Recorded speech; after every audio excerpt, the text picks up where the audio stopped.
Everyone says, stop slouching, stand up straight.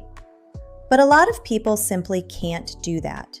Not because they're not trying, because something has already shifted, and the body physically can't get back without help. And all of that shows up in the face. Today we're looking at two patterns. The first one, you almost certainly have it.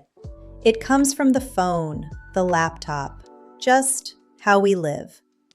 The second one often grows out of the first. I'm Sophia. Let's get into it. The first pattern, tech neck. Phone in hand, screen below eye level, chin down. Or a laptop, and the head gradually drifts toward the screen. 3 to 5 hours a day. Just the phone, not counting a computer. And here's what's actually happening to your neck during those hours. In a neutral position, head directly over the spine, it weighs about 10 to 12 pounds. That's the load the neck is designed to carry. The moment the head shifts forward, that load climbs. At 15 degrees, barely noticeable, already 27 pounds. At 45 degrees, which is roughly where your phone is right now, 49 pounds. That's 22 kilograms. The weight of a 7-year-old child. And the neck holds this, not for a second, for hours. 3 zones, all at once, all in different directions. First, the base of the skull. Right here, where the head meets the neck, a group of small, deep muscles called the suboccipitals. They control head position, literally every millimeter. When the head is constantly forward, they work without a break. They shorten, become chronically overloaded. This is where most headaches actually come from. Not stress, not screens, but because these muscles never release. Pressure in the back of the head, tension behind the eyes, that's them. They need to be released, not strengthened, released. Second, the back of the neck. The muscles here are under constant strain, pulled and loaded in a position they weren't designed to hold for hours. That dull heaviness in the middle of the neck by the end of the day, that's them. This zone needs regular work, both stretching and strengthening, to restore the balance. But first, the suboccipitals need to be released. Otherwise, the work in this zone won't have the right effect. Order matters. Third, the front of the neck. And this is where the face comes in. One muscle worth knowing, the platysma. Thin, flat, runs from the collarbone straight up to the jaw and corners of the mouth.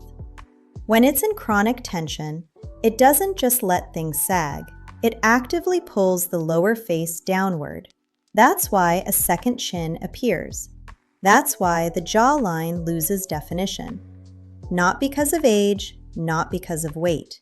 Because a muscle has been pulling in the wrong direction for hours every day.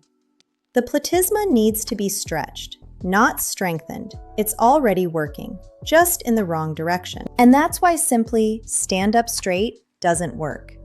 It's not a question of willpower. The body physically cannot get into the right position if some muscles are shortened, others are weak, and others are overloaded. First, the balance needs to be restored. Stay with me until the end. I'll show you 3 simple tests you can do right now to see exactly where your own structure is. A compressed neck slows lymphatic flow. Lymph is the fluid that removes waste from the tissues of the face and neck. It moves through a network of vessels along the muscles of the neck. When the neck is chronically tight, this drainage slows down. Fluid stagnates under the jaw and in the lower cheeks. This isn't extra weight. It's not salt retention. It's fluid that can't move because it's mechanically blocked. And that's exactly why some people notice changes faster than expected once they start working on their posture. The fluid finally has somewhere to go. The second pattern. The chest collapses forward. This one is harder to notice. There's no single obvious moment like with the phone. The upper back rounds slightly, shoulders drift forward, chest closes inward. It feels so normal it doesn't register.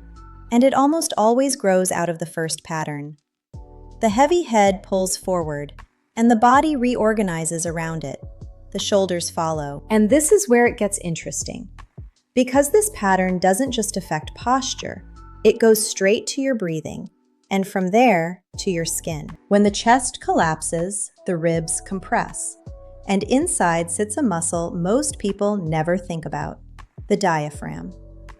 The diaphragm is the primary breathing muscle, a dome right below the lungs. When it contracts, it pulls downward. The lungs expand, air comes in. That's how a full breath works. When the chest is collapsed, the diaphragm doesn't have room. It can't descend fully. The body compensates. It shifts breathing upward, into the chest, into the shoulders. Breaths become short and shallow. Air comes in, but not in the right volume. Less oxygen in the blood means less oxygen reaching the skin. The skin looks flat, gray, dull, not because of poor skincare, but because it's literally receiving less of what it needs. When posture collapses, the scalenes, the muscles on the sides of the neck, are chronically overloaded from holding the head up. 3 muscles on each side, running from the cervical vertebrae down to the first 2 ribs. Chronically overloaded muscles become chronically tight. Tight scalenes compress the vessels alongside them, including the lymphatic ones. Same result as in tech neck. Fluid stagnates under the jaw. The face loses definition. And there's something else, purely visual. A collapsed chest changes the entire impression of the face. The person looks closed off, heavier, less open, not because of their features, but because of body position. Open the chest, and the neck visually lengthens. The face lifts, everything looks different. No filter, no product, just structure. Okay, 3 tests. You can do these right now. Test 1, side photo. Stand sideways, or ask someone to photograph you from the side. Normal posture, not correct, just how you actually stand. Look at 4 points: ear, shoulder, hip, ankle. In a neutral alignment, they should be on one vertical line. Ear in front of the shoulder, tech neck. Shoulder in front of the hip. The chest has drifted forward. Most people are surprised when they see this photo, because it doesn't feel like anything from the inside. But in the photo, it's immediately clear. Test 2, breathing. Place your hands on the lower ribs, palms on the sides, fingers pointing toward each other. Take a normal breath, not deep, just as usual. Did the ribs expand under your hands? That's diaphragmatic breathing. Nothing moved in the ribs, but the chest and shoulders rose? That's chest breathing.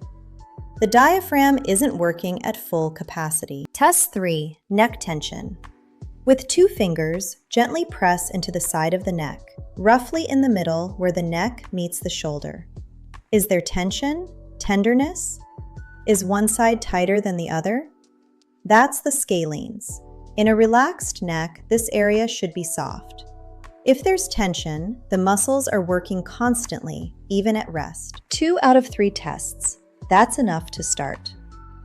This isn't about what's wrong with you. It's just where you are right now. Now you know what's happening, and that alone is more than most people know. Your baseline is not your blueprint.